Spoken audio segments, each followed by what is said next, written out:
My name is Imad, and this is Afnan, my fiancée. We had a simple dream, to build a small home and start our life together in peace.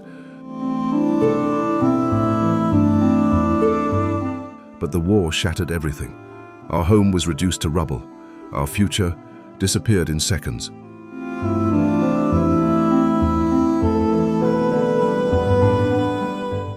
Now we live in a torn tent that can't keep out the heat or the cold.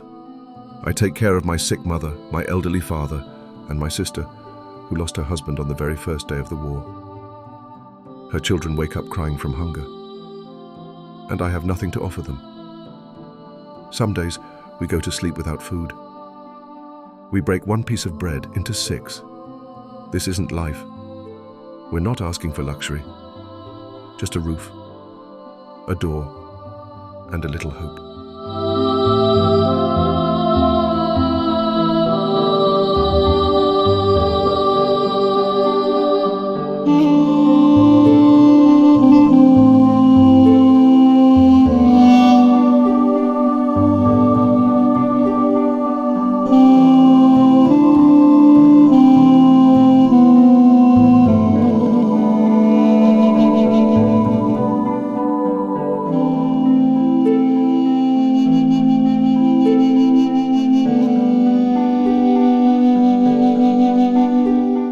Please, help us rebuild. Help us feed our children. Help us bring back the dream we once had. Your support can restore more than a house. It can restore our dignity.